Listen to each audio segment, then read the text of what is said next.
কর্মীদেরকে আগামী মাসগুলোতে গোটা বাংলাদেশ জুড়ে নারীর ন্যায্য অধিকার আদায়ের জন্য মাঠে নামতে হবে।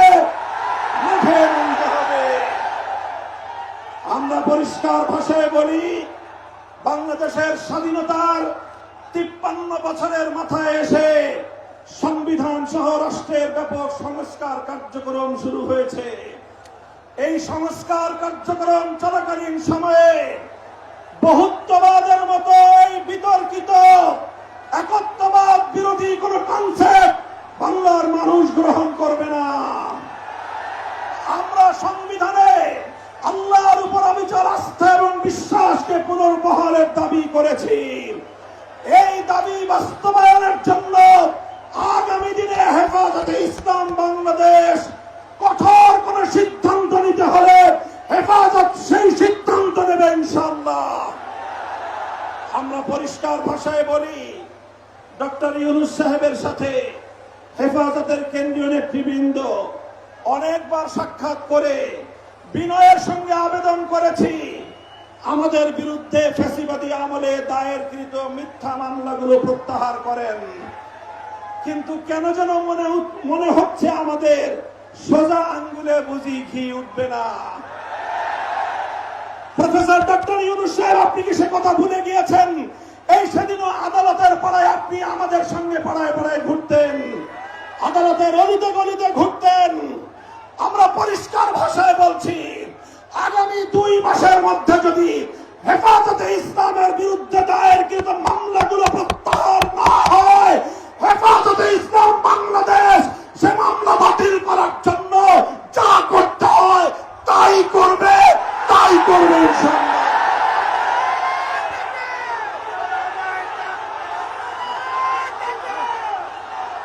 আমরা পরিষ্কার ভাষায় বলছি, জঙ্গি নাটকের মামলা সাজিয়ে আল্লাহর নবীর প্রকৃত উম্মত, নবী প্রেমিক উম্মত যাদেরকে কারাগারের 4 দেয়ালে বন্দী করে রাখা হয়েছে, যারা নবীর দুশমনদের বিপক্ষে পদক্ষেপ নিয়েছে, তারা গোটা উম্মতের কাছে হিরো, তারা গোটা উম্মতের হৃদয়ের মণি, চোখের মণি, হৃদয়ের প্রশান্তি। সেই সকল কারাবন্দী মজলুম নবী প্রেমিকদেরকে অবিলম্বে মুক্তি প্রদান করতে হবে।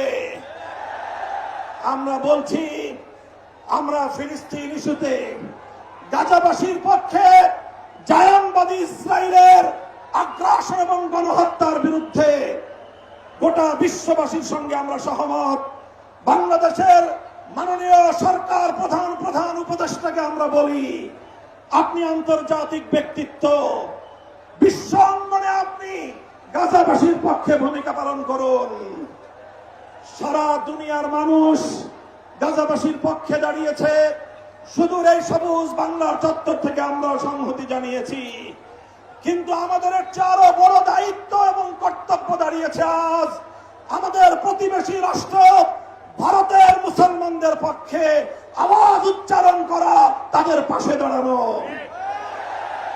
মুসলমানদের নিপীড়িত জনপদ, রক্তস্নাত ভূস্বর্গ কাশ্মীরকে আজ গুজরাটের কসাই একটি নরকে পরিণত করেছে।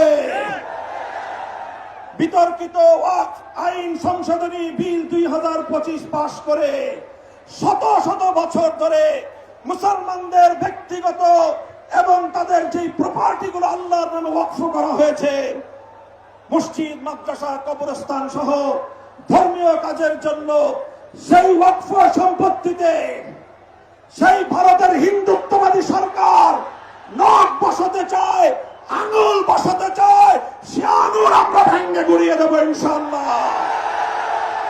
আজ হেফাজতের এই গণসমুদ্র থেকে আমি ভারতের নিপীড়িত, নির্যাতিত মজলুম মুসলমানদেরকে আহ্বান জানিয়ে তাদেরকে আমরা আশ্বস্ত করতে চাই, ভারত জুড়ে তোমরা নরেন্দ্র মোদীর বিরুদ্ধে আন্দোলন গড়ে তোলো। তোমরা সকল নিপীড়ন বন্ধ করার জন্য মাঠে নেমে আসো। সীমান্তের এপার থেকে বাংলার 18 কোটি মানুষ তোমাদের সঙ্গে সংহতি জানাবেন। ইনশাআল্লাহ। সংগ্রামী সাথী ও বন্ধুগণ, প্রফেসর ডক্টর ইউনূস সাহেব এবং অন্তর্বর্তীকালীন সরকারকে আমরা একটা বার্তা দিয়ে দিতে চাই। মনে রাখবেন, ৭১ সালে এদেশের মুক্তিযোদ্ধারা বলেছিল আমরা পিন্ডির গোলামীর জিঞ্জির ছিন্ন করেছি, দিল্লির গোলামি করবার জন্য নয়। আজ 2024-এর জুলাইয়ের স্বাধীনতা সংগ্রামের পর আমি বলতে চাই, আমরা দিল্লির দাসত্বের শৃঙ্খল থেকে মুক্ত হয়েছি, নিউ ইয়র্কের গোলামি করবার জন্য নয়। যদি বাংলাদেশকে ওয়াশিংটনের দাস পরিণত করবার কোন পায়তারা করা হয়, আর যদি হিউম্যানিটারিয়ান করিডোরের নামে আমার বাংলাদেশের বুকের উপর দিয়ে যদি বাংলাদেশের সার্বভৌমত্ব স্বাধীনতা হরণ করবার জন্য আমার স্বাধীন জনপদের 1 ইঞ্চি মাটি কেড়ে নেওয়ার জন্য যদি এই অপতৎপরতা চালানো হয়, চলমান এই অপতৎপরতা যদি বন্ধ না করা হয়, তবে আমি সারা দেশের দেশপ্রেমিক জনতাকে উদাত্ত আহ্বান জানাবো, যুদ্ধের প্রস্তুতি নাও, দেশের জন্য যুদ্ধের প্রস্তুতি নাও।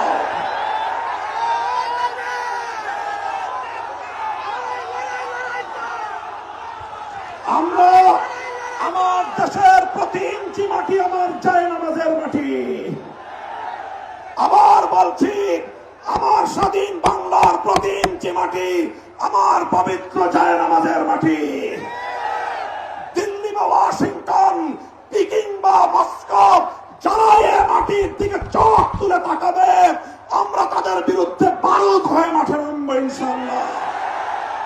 সংগ্রামী সাথী ও বন্ধুগণ, ফ্যাসিবাদী আওয়ামী লীগকে সন্ত্রাসী সংগঠন হিসেবে ঘোষণা করবার যে দাবি জানানো হয়েছে, মনে করবেন না এটা আমাদের দুর্বল কোন দাবি।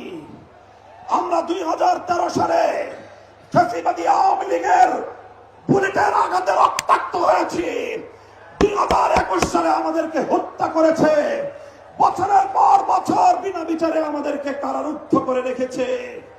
সেই সন্ত্রাসী সংগঠন আওয়ামী লীগকে আবার বাংলাদেশের রাজনীতিতে যদি পুনর্বাসন করবার কোন দুঃস্বপ্ন কেউ দেখেন, তাহলে আমরা পরিষ্কার ভাষায় বলে দেই, তার সঙ্গে আমরা আওয়ামী লীগের চেয়ে ভিন্ন কোন আচরণ করব না। শেখ হাসিনা গিয়েছে যেই পথে, আওয়ামী লীগের দালালরাও যাবে সেই পথে। কোন রাজনৈতিক দল অথবা সরকারের মধ্যে ঘাপটি মেরে বসে থাকা ফ্যাসিবাদের কোন দোসর যদি বাংলার রাজনীতিতে এই ফ্যাসিবাদী শক্তিকে পুনর্বাসিত করবার পায়তারা চালায়, তাদের সঙ্গে আমরা লড়াই করব ইনশাআল্লাহ। সংগ্রামী সাথী ও বন্ধুগণ, সর্বশেষ আমাদের কথা হলো এই, শাপলার শহীদ যারা শাহাদাত বরণ করেছেন, ইনশাআল্লাহ হেফাজতে ইসলাম বাংলাদেশ প্রতিটি শহীদ পরিবারের পাশে দাঁড়িয়েছে। শাপলার সকল শহীদদের পরিচয়গুলো যতটুকু সম্ভব ফ্যাসিবাদী আমলে অধিকাংশ বীর শহীদদের লাশ গুম করা হয়েছে, লাওয়ারিশ হিসেবে তাদেরকে দাফন করা হয়েছে। সরকারের তৎকালীন গোয়েন্দা সংস্থার কাছে যদি তার কোনো তথ্য থেকে থাকে, আমি বর্তমান সরকারের কাছে দাবি জানাবো, আমার শাপলা চত্বরের বেওয়ারিশ হিসেবে দাফন হওয়া প্রতিটি লাশ, গুম হওয়া প্রতিটি শহীদের তথ্য উদ্ঘাটন করতে হবে, জাতির কাছে প্রকাশ করতে হবে। এর বাইরে গোটা বাংলাদেশে যতজন বীর শহীদান রয়েছেন, প্রত্যেক শহীদের পরিবারের সঙ্গে যোগাযোগ করে আমাদের সর্বশেষ ভেরিফিকেশন এবং যাচাইয়ের কাজ চলছে।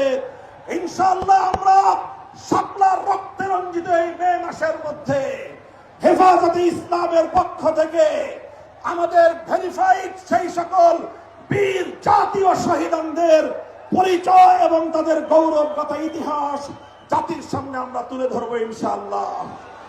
সেই সকল রক্তে রাঙা শাপলার বীর শহীদানদের স্মৃতি বিজড়িত ইমানের দুর্দমনীয় কাফেলা, শাপলা চত্বরের শহীদি কাফেলা হেফাজতে ইসলাম বাংলাদেশকে আমি আজ বাংলাদেশের স্বাধীনতা অতন্দ্র প্রহরী হিসেবে ঘোষণা করতে চাই। আমরা বলতে চাই, বাংলাদেশের ইসলাম এবং স্বাধীনতা এক সূত্রে গাঁথা। বাংলাদেশের ইসলাম এবং স্বাধীনতা এক সূত্রে গাঁথা। যারা বাংলাদেশে ইসলামের উপর আঘাত করে তারাই স্বাধীনতার দুশ্মন, তারাই স্বাধীনতার শত্রু। আগামী দিনে দেশ এবং ইসলাম স্বাধীনতার এই শত্রুদেরকে যেখানেই পাওয়া যাবে সেখানেই প্রতিহত করতে হবে, সেখানেই প্রতিহত করতে হবে। যদি এজন্য আমাদেরকে আরো জীবন দিতে হয়, যদি এজন্য আমাদেরকে আরো রক্ত দিতে হয়, আরো ত্যাগের কোরবানি স্বীকার করতে হয়, যদি আরো বড় করে নজরানা পেশ করতে হয়, শাহাদাতের রক্ত দেওয়ার জন্য জীবন বিপন্ন করে দেশ এবং ইসলামকে রক্ষা করার জন্য আল্লামা বাবু নগরীর হাতে শপথ গ্রহণ করতে কারা কারা প্রস্তুত আছো? হাত তুলে শপথ করো।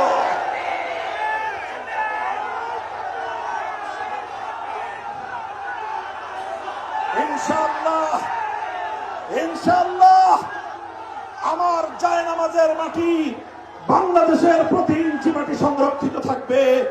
আমার ভবিষ্যৎ প্রজন্ম এদেশে ঈমান নিয়ে, ইসলাম নিয়ে বাঁচবে ইনশাআল্লাহ। নাসরুম মিনাল্লাহি ওয়া ফাতহুন করিব ওয়া আখিরু দাওয়ানা আলহামদুলিল্লাহি রাব্বিল আলামিন। আসসালামু আলাইকুম ওয়া রাহমাতুল্লাহ।